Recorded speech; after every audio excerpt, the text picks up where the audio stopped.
ಇವತ್ತು ನಾಗೇಂದ್ರ ಅವರು ಯಾವ ವಾಲ್ಮೀಕಿ ಜನಾಂಗಕ್ಕೆ, ಬಡ ಜನರಿಗೆ ಕಾರುಗಳು, ನಿರುದ್ಯೋಗಿ ಯುವಕರಿಗೆ ಕಾರುಗಳು ಕೊಡುವಂಥ ಇದು ಇರ್ಬೋದು, ವಾಲ್ಮೀಕಿ ಜನಾಂಗದ ರೈತರಿಗೆ ಅವರ ಹೊಲದಲ್ಲಿ ಬೋರ್ವೆಲ್ಗಳು ಹೊಡೆಯುವಂಥ ದುಡ್ಡು ಇರ್ಬೋದು. ಆ ದುಡ್ಡನ್ನು ಮೊದಲೆಲ್ಲ ಬ್ಲ್ಯಾಕ್ ಮನಿಯಲ್ಲಿ ಲೂಟಿ ಮಾಡ್ತಾ ಇದ್ರು. ಅದರ ಭಾರತದ ಇತಿಹಾಸದಲ್ಲಿ ಪ್ರಥಮ ಬಾರಿಗೆ ಒಬ್ಬ ಮಂತ್ರಿ ನೇರವಾಗಿ ವೈಟ್ ಮನಿಯನ್ನು ಲೂಟಿ ಮಾಡಿದ್ದು ಯಾರಾದರೂ ಇದ್ದರೆ ನಾಗೇಂದ್ರ ಅವರು. ಹಿಂದೆ 182 ಕೋಟಿ ರೂಪಾಯಿ ಲೂಟಿ ಮಾಡಿದ್ದಾರೆ ಅಂತ ಹೇಳಿ ನಮ್ಮ ವಿರೋಧ ಪಕ್ಷದ ನಾಯಕರು, ನಮ್ಮ ಪಕ್ಷದ ಶಾಸಕರು ಎಲ್ಲ ವಿಧಾನಸಭೆಯಲ್ಲಿ ಹೇಳ್ತಾ ಇದ್ದಾಗ ಅವತ್ತಿನ leader of the floor, on the floor ಸಿದ್ದರಾಮಯ್ಯನವರು ಹೇಳಿದ್ರು, ಇಲ್ಲ ಅಷ್ಟಿಲ್ಲ, 90 ಕೋಟಿ ಮಾತ್ರ ನಾವು ಲೂಟಿ ಮಾಡಿದ್ದೀವಿ, 90 ಕೋಟಿ ಮಾತ್ರ ತಗೊಂಡು ಹೋಗಿದ್ದೀವಿ ಅಂತೇಳಿ.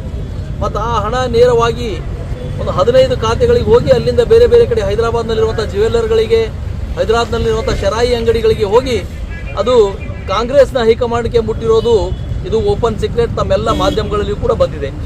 ಅಂಥ ವ್ಯಕ್ತಿ ಈಗಾಗಲೇ ಒಂದು ಸಲ ಮಂತ್ರಿಗಿರಿಗೆ ರಾಜೀನಾಮೆ ಕೊಟ್ಟಿದ್ದಾರೆ.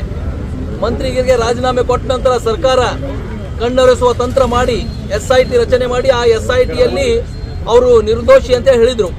ಆದರೆ ಇವತ್ತು CBI ಎನ್ಕ್ವೈರಿಯಲ್ಲಿ ಆರೋಪಿ ನಂಬರ್ 1 ನಾಗೇಂದ್ರ ಅವರಿದ್ದಾರೆ. ಒಬ್ಬ ವ್ಯಕ್ತಿ, ಆ ನಿಗಮದ ಒಬ್ಬ ಅಧಿಕಾರಿ, ದಲಿತ ಅಧಿಕಾರಿ ಆತ್ಮಹತ್ಯೆ ಮಾಡಿಕೊಂಡಿದ್ದಾರೆ.